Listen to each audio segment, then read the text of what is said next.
گولی گوشت کو چیرتی ہوئی نکل گئی تھی۔ زخم زیادہ گہرا نہیں تھا اور خون بھی زیادہ نہیں بہا تھا، لیکن رخشی پہلی مرتبہ اس قسم کے حادثے سے دوچار ہوئی تھی، اور پھر گولی کا نام ہی کسی پر دہشت طاری کر دینے کے لیے کافی تھا۔ رخشی بھی ایسی ہی کیفیت میں مبتلا تھی۔ اتفاق سے گھر میں پولی فیکس مرہم موجود تھا۔ کل سولجر کی انگلی پر کٹ لگ گیا تھا اور یہ مرہم وہی لایا تھا۔ میں نے زخم پر مرہم لگا کر پٹی باندھ دی اور درد روکنے کے لیے پین کلر دے دی۔ تم تو بہادر لڑکی ہو، پولیس میں رہ چکی ہو، تمہیں تو مجھے تو گولی کھا کر بھی اف نہیں کرنا چاہیے۔ رخشی نے میری بات کاٹ دی۔ اگر یہ گولی سینے پر لگتی تو میں واقعی اف نہ کرتی اور کوئی شکوہ شکایت کیے بغیر اس دنیا سے رخصت ہو جاتی۔ ہاں، گولی کا نام ہی ایسا ہے کہ دل پر خوف طاری ہو جاتا ہے۔ تمہیں تو واقعی شکر ادا کرنا چاہیے کہ گولی گوشت کو چیرتی ہوئی نکل گئی۔ اگر گولی اندر رہ جاتی تو مجھے چاقو یا چھری سے تمہارا بازو چیرنا پڑتا۔ بہرحال میں نے خاموش ہو کر نجمہ کی طرف اشارہ کیا۔ تم نجمہ سے ملنا چاہتی تھی نا؟ یہی ہے نجمہ۔ رخشی نے نجمہ کی طرف دیکھا۔ اس کے ہونٹوں پر خفیف سی مسکراہٹ آ گئی۔ نجمہ نے جھک کر اس کے گال پر بوسہ دیا اور اسے تسلی دینے لگی۔ گھبراؤ نہیں، ٹھیک ہو جاؤ گی۔ صبح کوئی ایسی دوا منگوا لیں گے جس سے زخم جلد اچھا ہو جائے، نجمہ نے کہا۔ ہمارے آنے سے پہلے وہ سب لوگ سو رہے تھے اور اب شبو بھی جاگ گئی تھی۔ صورتحال کو سمجھتے ہوئے وہ کچن میں چلی گئی اور چائے بنانے لگی۔ سولجر باہر جا کر گاڑی کی سیٹ پر پھیلا ہوا خون صاف کرنے لگا۔ رخشی نے اب اپنے آپ پر بڑی حد تک قابو پا لیا تھا۔ اس کے چہرے پر کچھ رونق آ گئی تھی۔ چلو میں تمہارے کپڑے بدل دوں، یہ تو خون میں تر ہو رہے ہیں، نجمہ نے رخشی کی طرف دیکھتے ہوئے کہا۔ پہلے چائے پی لینے دو بھائی، رخشی نے شبو کو ٹرے اٹھائے کچن سے برآمد ہوتے دیکھ کر کہا۔ میرا تو دل ابھی تک کانپ رہا ہے، چائے پی کر شاید ہی وحشت کچھ کم ہو۔ چائے پینے کے بعد واقعی اس کی وحشت کم ہو گئی تھی اور پھر نجمہ اسے اپنے کمرے میں لے گئی۔ تقریباً 1 گھنٹے بعد وہ دونوں باہر نکلی تو رخشی کے جسم پر نجمہ کے کپڑے نظر آ رہے تھے۔ نجمہ اس کے ساتھ واقعی بڑی ہمدردی اور خلوص سے پیش آ رہی تھی۔ میں نے سولجر کو اشارہ کیا۔ اس نے شبو کو سونے کے لیے بھیج دیا۔ اس وقت رات کے 2 بجنے والے تھے، مگر ہم میں سے کسی کی آنکھوں میں نیند کا نام و نشان تک نہیں تھا، اور میں تو صوفے پر بیٹھا سوچ رہا تھا کہ شکیل ہمارے پیچھے کیسے لگا تھا۔ یہ محض اتفاق تھا یا ہماری نگرانی کی جا رہی تھی؟ لیکن مجھے یاد تھا کہ جب ہم ہوٹل سے نکلے تھے تو میں نے اس بات کا خیال رکھا تھا کہ ہمارے پیچھے تو کوئی نہیں آ رہا۔ اس وقت مجھے شبہ تھا کہ ظفر کا کوئی آدمی ہمارا تعاقب نہ کرے، لیکن ہمارے پیچھے ایسا کوئی مشتبہ آدمی نظر نہیں آیا تھا، تو پھر یہ شکیل ہمارے پیچھے کہاں سے لگا تھا؟ دفعتاً میرے دماغ میں جھماکا سا ہوا اور ساری بات میری سمجھ میں آ گئی۔ پچھلی مرتبہ تاجی اور شکیل نے 5 سٹار ہوٹل کے پارکنگ میں اس وقت گن پوائنٹ پر لیا تھا جب میں اپنی گاڑی کا دروازہ کھول رہا تھا اور وہ لوگ مجھے اپنی کار میں لے گئے تھے۔ ان کی قید سے بھاگنے کے بعد میں تقریباً 2 مہینے غائب رہا اور میری کار ہوٹل کے پارکنگ ہی میں کھڑی رہی ہوگی۔ تاجی نے یقیناً میری کار کی نگرانی شروع کر دی ہوگی۔ ہوٹل کا کوئی گارڈ، گیٹ کیپر یا مالی وغیرہ ہی یہ خدمت انجام دے سکتے تھے۔ یقیناً ایسی ہی بات تھی۔ نگرانی کرنے والے نے آج دن میں شیدہ پہلوان یا اس کے آدمی کو کار لے جاتے دیکھا تو اس کا پیچھا کر کے اس نے ٹھکانے کا پتہ چلا لیا اور پھر تاجی کو اطلاع دے دی۔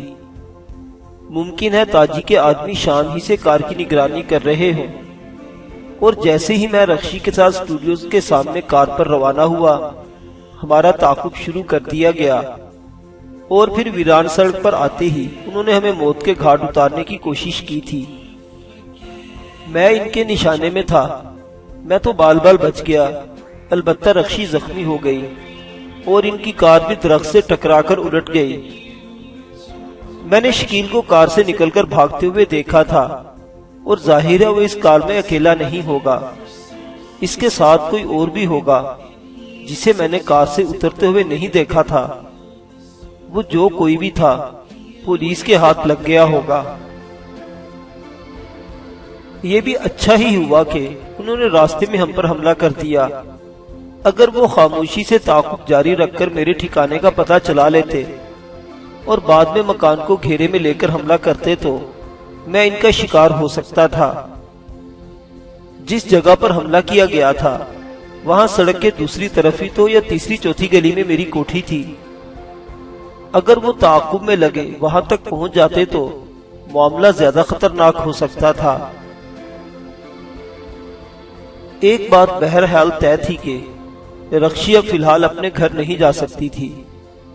میں نے جب یہی بات کی تو وہ مسکراتے ہوئے بولی، اس سے کوئی فرق نہیں پڑتا، میں پہلے بھی پھپھی کے ہاں جا کر رہتی ہوں، اور ویسے بھی گھر میں میرے علاوہ اور کون ہے جسے میری فکر ہوگی۔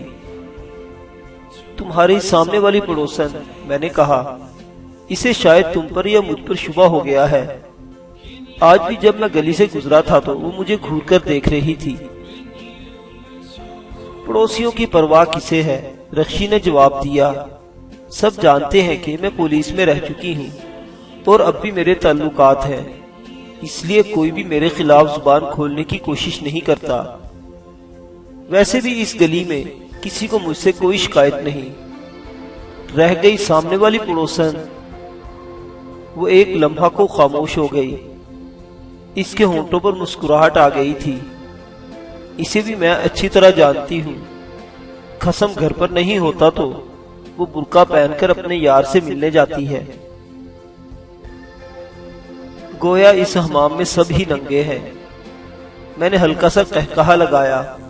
میرا خیال ہے 2 سے اوپر کا وقت ہو چکا ہے، اب سو جانا چاہیے۔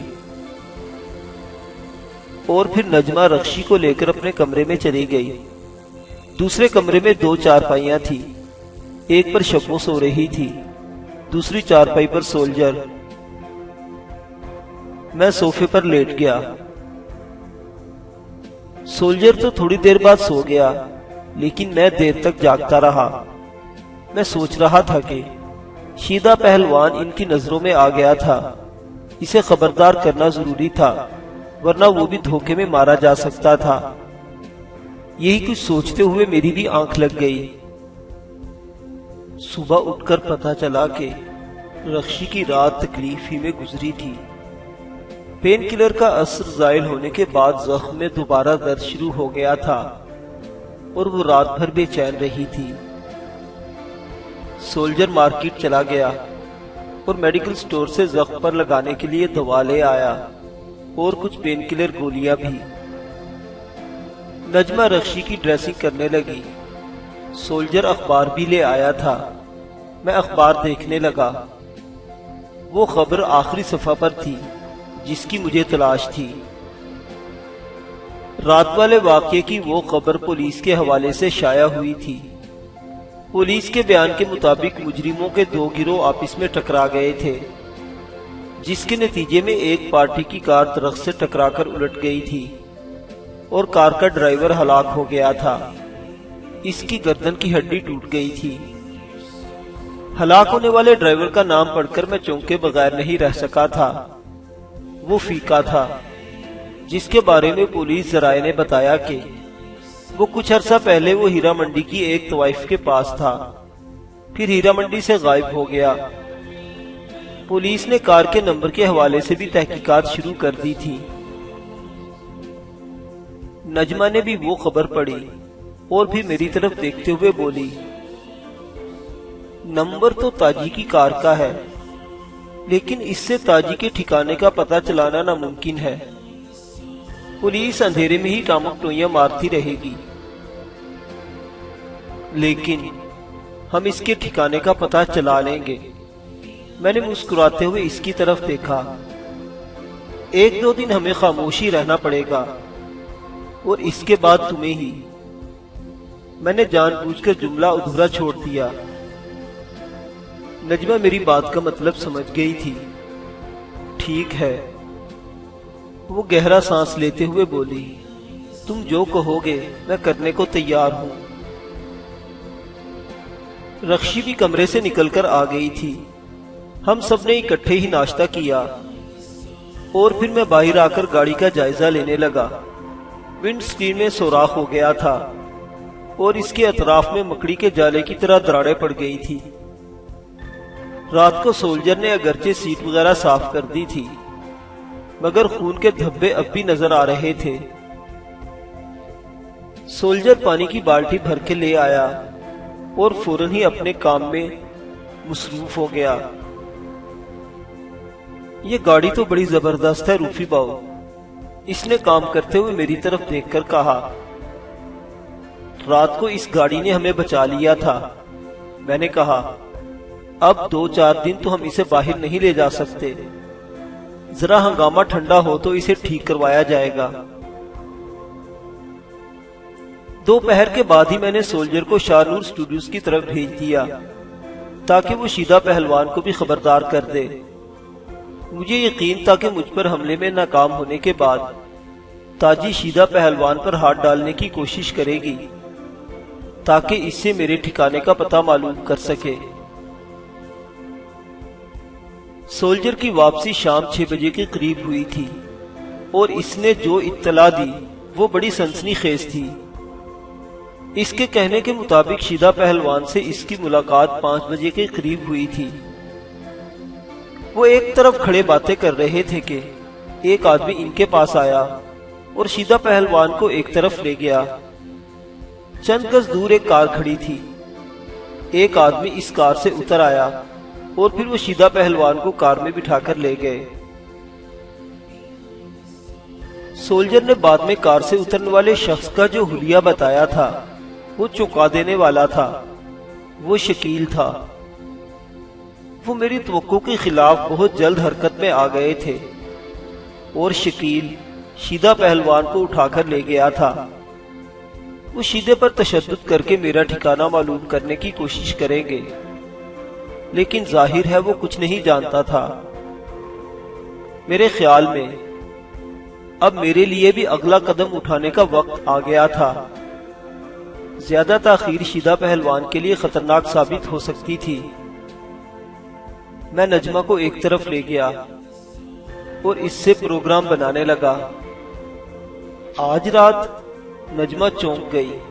ہاں، میں نے جواب دیا۔ میرے دوست کی زندگی خطرے میں ہے اور تاجی کا ٹھکانہ معلوم کرنا بہت ضروری ہے۔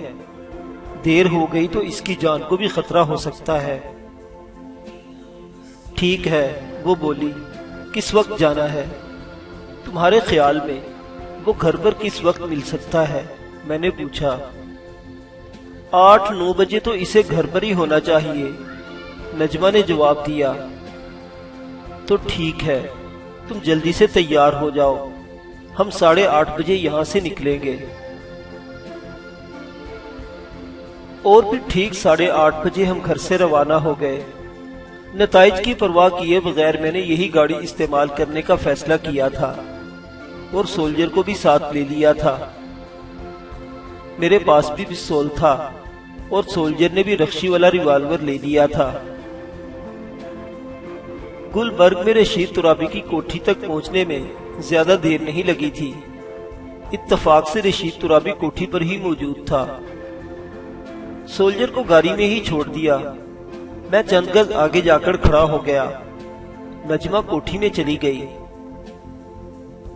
تقریباً 20 منٹ بعد نجمہ رشید ترابی کے ساتھ کوٹھی کے گیٹ سے برآمد ہوئی۔ وہ دونوں کار کی پچھلی سیٹ پر بیٹھ گئے۔ سولجر نے کار چند گز آگے بڑھا کر روک لی اور میں دوڑ کر پچھلی سیٹ کا دروازہ کھول کر اندر گھس گیا۔ رشید ترابی بدحواس سا ہو گیا۔ میں نے پستول اس کے پہلو سے لگا دیا۔ وہ بہت ہی بزدل ثابت ہوا۔ میں نے تاجی کے بارے میں دریافت کیا تو اس نے فوراً ہی زبان کھول دی۔ رشید ترابی کے کہنے کے مطابق تاجی ان دنوں گلبرگ فیز 2 کی ایک کوٹھی میں تھی۔ اس نے کوٹھی کا نمبر اور پتہ بھی بتا دیا۔ سولجر کار کو مختلف سڑکوں پر دوڑاتا رہا اور پھر ایک ویران سڑک پر پہنچ کر میں نے پستول کا دستہ پوری قوت سے رشید ترابی کی کھوپڑی پر رسید کر دیا۔ وہ کراہتا ہوا ڈھیر ہو گیا۔ سولجر نے کار روک دی۔ میں نے رشید ترابی کو کھینچ کر کار سے نیچے اتارا اور اسے گھسیٹ کر سڑک سے دور درختوں کے نیچے ڈال دیا اور دوڑ کر دوبارہ کار میں بیٹھ گیا۔ ایک طویل چکر کاٹ کر کار ایک بار پھر گلبرگ کی طرف مڑ گئی۔ لبرٹی چوک پر کیپری سینما والی سڑک پر مڑتے ہی ایک پولیس والے نے ہمیں رکنے کا اشارہ کیا۔ سڑک کے کنارے پر موبائل بھی کھڑی تھی۔ سولجر نے کار کی رفتار بڑھانے کی کوشش کی مگر میں نے اسے منع کر دیا۔ کوئی فائدہ نہیں سولجر، اگر پولیس ہمارے پیچھے لگ گئی تو ان سے پیچھا چھڑانا مشکل ہو جائے گا۔ کار روک لو، ہم ان سے نمٹنے کی کوشش کریں گے۔ سولجر نے کافی آگے جا کر کار روک دی۔ اس کے چند سیکنڈ بعد ہی موبائل بھی بریکوں کی تیز چرچراہٹ کی آواز کے ساتھ ہی ہمارے قریب آ کر رکی اور تقریباً نصف درجن پولیس والوں نے موبائل سے چھلانگیں لگا کر ہماری کار کو گھیرے میں لے لیا۔ اس صورتحال سے نجمہ پریشان ہو گئی۔ اس کے چہرے پر ہوائیاں سی اڑنے لگی۔ اس سے پہلے وہ کبھی ایسی سچویشن سے دوچار نہیں ہوئی تھی۔ اس کا پریشان ہونا فطری امر تھا، لیکن میں تو ایسے حالات کا عادی ہو چکا تھا۔ میری تو زندگی ہی پولیس اور جرائم پیشہ لوگوں سے آنکھ مچولی کھیلتے ہوئے گزری تھی۔ میں نے اپنی کیفیت پر قابو پائے رکھا اور سرگوشیانہ لہجے میں نجمہ کو بھی تسلی دینے لگا اور گردن گھما کر اس پولیس آفیسر کی طرف دیکھنے لگا جو ہاتھ میں ریوالور پکڑے تیزی سے کار کی طرف آ رہا تھا۔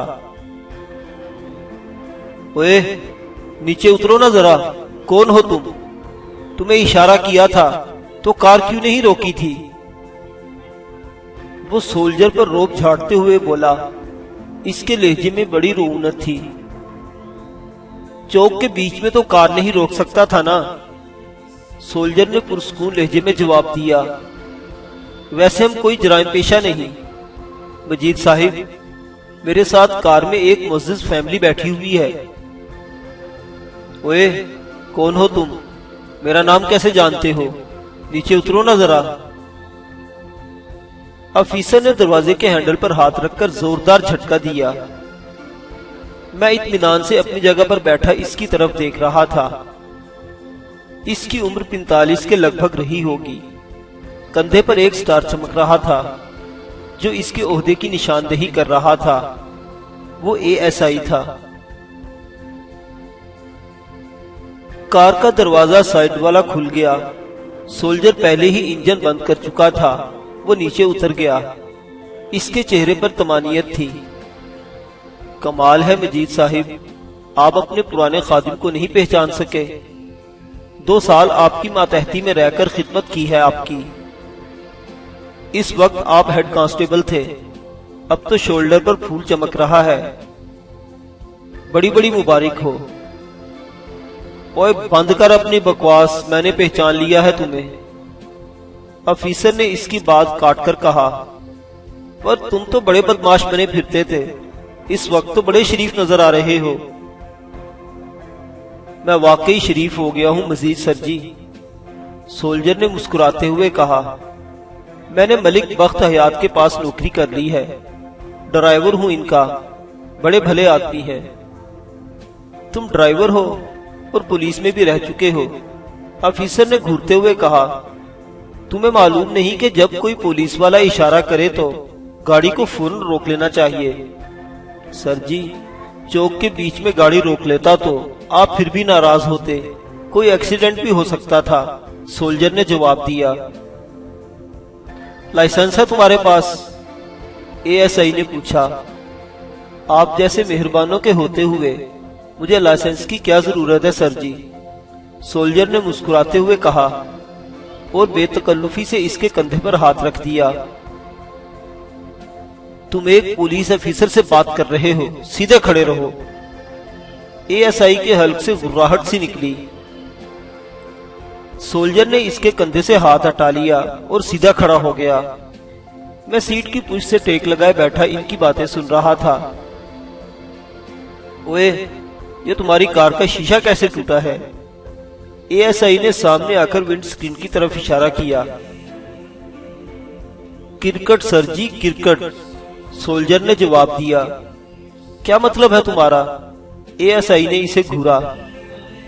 سر جی، آپ کو معلوم ہے آج کل پوری قوم پر کرکٹ کا بھوت سوار ہے۔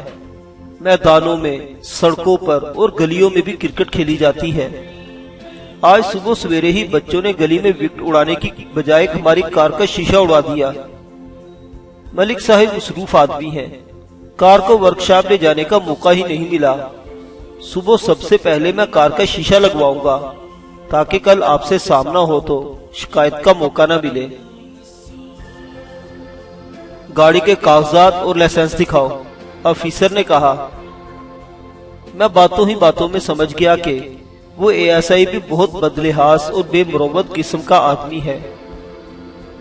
وہ نئی نئی پخے نکال رہا تھا اور میں اس کا مطلب بھی سمجھ گیا تھا۔ ڈرائیور، میں نے سولجر کو اپنی طرف متوجہ کیا۔ جی سر جی۔ وہ جلدی سے میری طرف کی کھڑکی کے قریب جھک گیا۔ کچھ دے دلا کر جان چھڑاؤ، کیوں وقت ضائع کر رہے ہو؟ سولجر سیدھا ہو گیا۔ اس نے اپنی جیب سے 100 روپے کا نوٹ نکال کر اے ایس آئی کی مٹھی میں دبا دیا۔ ہمارے ملک بخت حیات صاحب بہت اچھے آدمی ہیں، وہ سرگوشی لہجے میں بولا۔ آج تک انہوں نے کسی پولیس والے کو رشوت نہیں دی۔ وہ ابھی فون کر دے تو ڈی آئی جی صاحب بھی دوڑتے ہوئے یہاں آ جائیں گے۔ مگر تم خوش قسمت ہو مزید سر جی، ملک صاحب ایک پارٹی سے آ رہے ہیں اور بہت تھکے ہوئے ہیں۔ بیگم صاحبہ کی بھی طبیعت ٹھیک نہیں، اس لیے تمہاری خدمت میں قائد اعظم کا نذرانہ پیش کیا جا رہا ہے۔ او کوئی گل نہیں یار۔ اے ایس آئی کا ہاتھ تلون کی جیب میں چلا گیا۔ لیکن تم یاد رکھو، آئندہ کوئی پولیس والا ہاتھ کا اشارہ کرے تو فوراً گاڑی روک لینا۔ آئندہ تو میں اشارے کے بغیر بھی ہر پولیس والی کے پاس جا کر گاڑی روک لیا کروں گا، سلام کرنے کے لیے۔ سولجر نے جواب دیا اور اپنی سیٹ پر بیٹھ گیا، دروازہ بند کیا اور انجن سٹارٹ کرنے لگا۔ اے ایس آئی نے سپاہیوں کو اشارہ کیا، وہ لوگ بھی موبائل میں سوار ہو گئے اور موبائل حرکت میں آ گئی۔ سولجر بھی کار کو حرکت میں لے آیا اور کار مختلف سڑکوں پر دوڑتی ہوئی گلبرگ کے فیز 2 میں داخل ہو گئی۔ گلبرگ میں ہم مین مارکیٹ کے قریب جنوبی ہوٹل کے سامنے گزرتے ہوئے ایک اور سڑک پر مڑ گئے اور پھر سولجر کار کو اس طرح مختلف سڑکوں اور کشادہ گلیوں میں گھماتا رہا جیسے اسے تمام راستے معلوم ہو، اور بالآخر اس نے کار ایک کشادہ گلی کے موڑ پر روک لی۔ وہ کوٹھی اسی گلی میں ہے روفی باؤ، اس نے کشادہ گلی میں اشارہ کرتے ہوئے کہا۔ تم تو اس طرح کہہ رہے ہو جیسے پہلے بھی یہاں آ چکے ہو، میں نے اس کی طرف دیکھتے ہوئے کہا۔ پولیس میں سروس تو چند سال ہی کی ہے روفی باؤ، لیکن اس عرصہ میں شہر کا چپا چپا دیکھ لیا ہے۔ اس شہر سے تو میں اپنے ہاتھ کی لکیروں کی طرح واقف ہوں، سولجر نے جواب دیا۔ رشید ترابی نے بی بلاک کا پتہ بتایا تھا نا، یہی بی بلاک ہے، وہ دیکھو بورڈ لگا ہوا ہے جس پر لکھا ہوا ہے کہ اس گلی میں کہاں سے کہاں تک نمبروں والی کوٹھیاں ہیں۔ ہر گلی کے موڑ پر ایسا ہی بورڈ لگا ہوا ہے۔ رشید ترابی نے جو نمبر بتایا تھا وہ کوٹھی اسی گلی میں ہونی چاہیے۔ سیدھی سی بات تھی جو میری سمجھ میں نہیں آ سکی تھی، مگر سولجر نے اسے سمجھ لیا تھا۔ بلاک بی میں داخل ہونے کے بعد وہ ہر گلی کے موڑ پر لگے ہوئے بورڈ دیکھتا رہا اور بالآخر کار یہاں روک لی تھی۔ میں گلی کی طرف دیکھنے لگا۔ رات کا 1:30 بجنے والا تھا، گلی میں سناٹا تھا۔ 3-4 کوٹھیوں کے سامنے کاریں کھڑی تھی بیشتر کوٹھیاں تاریکی میں ڈوبی ہوئی تھی۔ البتہ کسی کوٹھی کے برآمدے میں مدھم روشنی کا بلب جل رہا تھا۔ گلی میں کسی زیرو کا نام و نشان تک نہیں تھا۔ دیکھ کر آؤ وہ کون سی کوٹھی ہے، میں نے سولجر کی طرف دیکھتے ہوئے کہا۔ سولجر دیکھتا ہوا آگے بڑھنے لگا۔ گلی کا نصف راستہ طے کر کے وہ ایک جگہ رکا، چند لمحے ایک کوٹھی کے گیٹ کو دیکھتا رہا، پھر واپس آ گیا۔ وہ کوٹھی اسی گلی میں ہے روفی باؤ، اس طرف نیلے گیٹ والی۔ اس نے ایک طرف اشارہ کرتے ہوئے کہا، تم گاڑی ڈرائیو کر سکتی ہو؟ یہ سوال میں نے نجمہ کی طرف دیکھتے ہوئے کہا تھا۔ ہاں، تاجی نے مجھے بہت کچھ سکھا دیا تھا، نجمہ نے جواب دیا۔ یہاں تمہیں اکیلے ڈر تو نہیں لگے گا؟ میں نے دوسرا سوال کیا۔ کیا مطلب؟ نجمہ نے مجھے گھورا۔ میں اور سولجر کوٹھی کے اندر جائیں گے، میں نے جواب دیا۔ تم کار میں ڈرائیونگ سیٹ پر بیٹھی رہو گی، جیسے ہی ہمیں واپس آتے دیکھو انجن سٹارٹ کر دینا۔ کیا یہ بہتر نہ ہوگا کہ میں تمہارے ساتھ ہی اندر چلوں؟ نجمہ بولی۔ کوٹھی کے اندر نہ جانے کس قسم کی صورتحال کا سامنا کرنا پڑے، خطرے کی صورت میں تمہیں اس گاڑی پر فرار ہونے کا موقع تو مل جائے گا، میں نے کہا۔ تمہارا مطلب ہے اگر تم لوگوں کو کوئی خطرہ ہو تو میں تمہیں چھوڑ کر بھاگ جاؤں؟ نہیں روفی، یہ نہیں ہوگا، نجمہ نے ٹھوس لہجے میں کہا۔ تو پھر تم یہیں رک کر ہمارا انتظار کرو، کوٹھی سے باہر رہ کر تم ہمارے لیے زیادہ مددگار ثابت ہو سکتی ہو۔ ویسے میرا خیال ہے تمہیں یہاں کوئی خطرہ نہیں ہو سکتا، کار کی اندر کی بتی بھی بجھی ہوئی ہے، یہاں اور بھی کئی کاریں کھڑی ہیں، اس لیے کسی کو اس کار پر شبہ نہیں ہوگا۔ تم سیٹ پر ذرا نیچے ہو کر بیٹھی رہنا اور یہ اپنے پاس رکھ لو۔ میں نے اپنی جیب سے پستول نکال کر اس کی طرف بڑھا دیا۔ اس کا سیفٹی کیچ میں نے ہٹا دیا ہے، تمہیں صرف ٹریگر دبانا ہے، مگر ذرا محتاط رہنا، ایسا نہ ہو کہ خود ہی نشانہ بن جاؤ۔ اتنی بیوقوف بھی نہیں ہوں، نجمہ نے جواب دیا۔ میں نے بڑی آہستگی سے دروازہ کھول دیا۔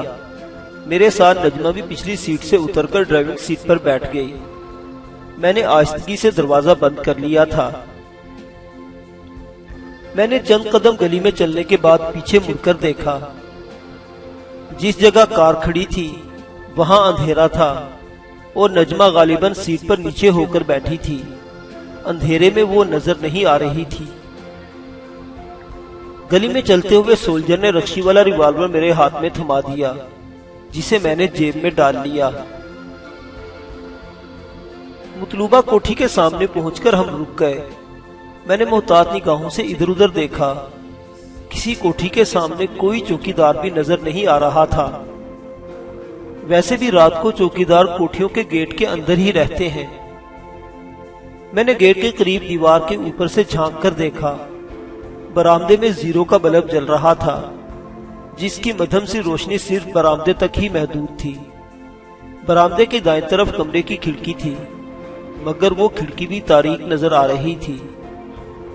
ہم دونوں دیوار سے کود کر آہستگی سے اندر آ گئے۔ عمارت کے دائیں بائیں دونوں طرف گلیارے سے تھے۔ میں نے سولجر کو دائیں طرف جانے کا اشارہ کیا اور خود بائیں طرف بڑھ گیا۔ یہ گلیارہ 6 فٹ سے زیادہ چوڑا نہیں تھا۔ ساتھ والے بنگلے کی دیوار کے ساتھ ساتھ تھوڑے تھوڑے فاصلے پر قدآور پودے لگے ہوئے تھے، جن کی شاخیں دیوار سے بھی اوپر نکلی ہوئی تھی، جبکہ بنگلے کی اصل عمارت کے ساتھ ساتھ پودوں کے گملے رکھے ہوئے تھے۔ اس طرف ایک کمرہ بھی تھا اور اس کی کھڑکی بھی تاریک تھی۔ اس سے چند فٹ آگے ایک دروازہ تھا۔ میں اس دروازے کی طرف بڑھنے لگا۔ ابھی 2 ہی قدم اٹھائے تھے کہ پیر ایک گملے سے ٹکرا گیا، گملہ لڑک گیا، سناٹے میں اچھی خاصی آواز پیدا ہوئی۔ میں نے ادھر ادھر دیکھا اور پھر تیزی سے ایک طرف ہٹ کر دیوار کے ساتھ پودوں کی پھیلی ہوئی شاخوں میں دبک کر بیٹھ گیا۔ میں نے جینز کی پتلون،